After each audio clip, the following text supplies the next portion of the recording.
What's up mga ka-anime? Matagal na since nung huling upload natin. At dahil dyan, ako ay humihingi ng pasensya dahil medyo na busy lang tayo ng mga previous months. So eto na nga, let's proceed sa chapter 13 ng Tokyo Ghoul series. Pero kung hindi ka pa nakasubscribe sa aking YouTube channel ay baka naman, I suggest i-follow mo rin ang aking TikTok account. Without further ado, pag-usapan na natin yan. Let's go! 記憶姿が重なる神神楽 Di sinasadyang tumama sa sapatos ni Ken ang isang patay na katawan na nag-lead kay Renji Yomo na mag-assume na ito ang kanyang first time na makakita ng patay. Wala din daw masyadong nakakaalam ng lugar na yon dahil nililinis din daw nila ito. Dito, ipinapaalam ni Yomo kay Kaneki na madami ang nagsusuicide sa lugar na yon kung nasaan sila ngayon. Ipinapaalam din sa kanya ni Yomo na kinakain nila ang mga taong nagko-commit ng suicide.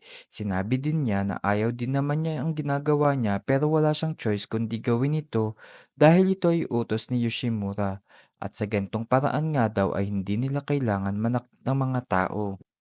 Pagkatapos ay hiniling niya kay Ken na ilagay ang katawan sa bag, ngunit nagpasya siya na gawin ito sa halip dahil sa pag-aalinlangan ni Kaneki. Si Yomo ay nagpapakita rin ng pagsisisi sa pagkuha ng katawan. Napapaisip naman si Kaneki kung nagigilty nga ba si Yomo dahil sa ginawang gesture nito na parang nagdadasal at assuming na ang mga goal ay meron ding damdamin na tulad ng mga tao. Habang pauwi nakita ni Yomo si Ryoko Fyoguchi at sinabing dapat hindi siya naglalakad mag-isa since delikado nga daw. Nag-aalok si Yomo na isabay na siya pauwi at sumakay na sa sasakyan. Nakita ni Ryoko si Ken. Binanggit naman ni Yomo na nagpapahinga si Toka kaya si Ken Kaneki ang kasama niya.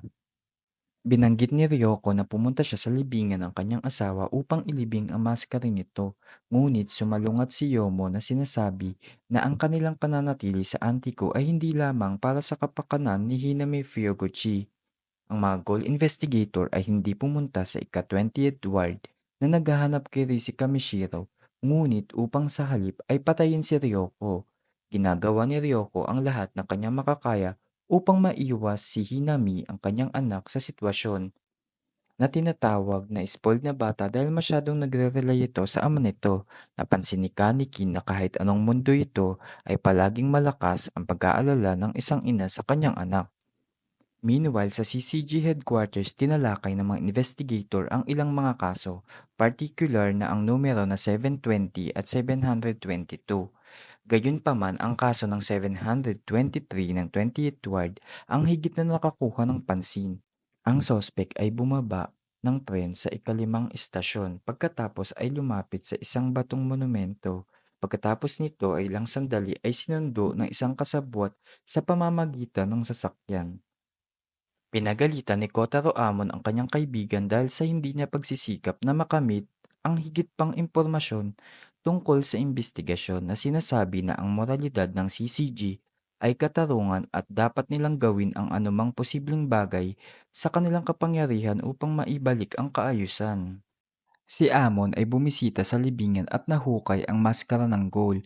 Dito nga ay naipakita na ang K723 si Ryoko ay talagang isang goal dahil ang item mula sa libingan ay tumutugma sa K699 na asawa ni Ryoko na si Asaki Fyoguchi.